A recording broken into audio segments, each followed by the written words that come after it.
sistem mata uang sekarang itu kan floating rate system. Berarti dia sama sekali tidak ada sama sekali nggak ada underlying-nya. Nah, karena nggak ada underlying, ada supply and demand. Tapi Amerika pinter. Amerika itu dalam tanda kutip mewajibkan penduduk dunia untuk megang duit dia. Ya. Nah, makanya contoh kayak di Indonesia ya. Kan devisa kan adalah alat pembayaran luar negeri ya.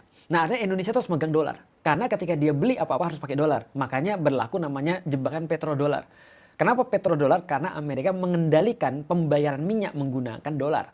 Kalau orang nggak pegang dolar, dia nggak bisa beli minyak. Kalau nggak punya minyak, sengsara.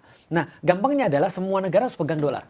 Contoh misalnya di Indonesia, aku lupa entah 30%, entah 60% devisa Indonesia itu dalam bentuk dolar. Atau bahkan mungkin dari segi pembelanjaan Indonesia, dia pegang banyak sekali dolar. Artinya, kalau misalnya dolar itu dicetak lebih banyak, supply-nya lebih banyak, tentu akan terjadi yang namanya devaluasi nilai mata uang. Nah, ketika terjadi itu, berarti yang nanggung siapa? Seluruh dunia.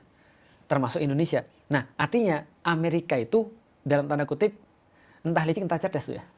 Dia bagi bebannya itu pada semua orang di dunia. Nah, kalau Indonesia nilainya turun, betul. Bisa jadi Amerika itu kemudian naik nilainya, bisa jadi dia tetap tapi Indonesia turun. Kan itu kan relatif misalnya. Nah, kalau itu permasalahan lain lagi aku lihat. Karena kalau kita lihat mata uang Indonesia ya, kuat dan tidaknya kan tergantung salah satunya oleh misalnya kegiatan ekonomi, ekspor impor dan segala macam. Nah, itu balik lagi kita bahas tentang masalah korupsi tadi tuh.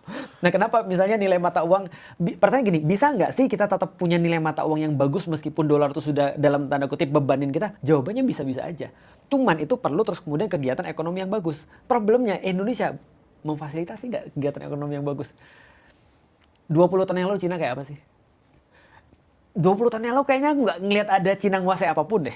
Tapi sekarang misalnya semua produksi-produksi itu Cina nguasain. Maksudnya mulai dari barang mentah sampai end product semuanya Cina nguasain. Yang paling gampang mobil. Itu udah gila-gilaan banget tuh. Nah, pertanyaannya di Indonesia ada nggak insentif untuk itu tuh? Atau jangan-jangan selama ini kita malah dipersulit. Nah, itu problemnya tuh. Iya.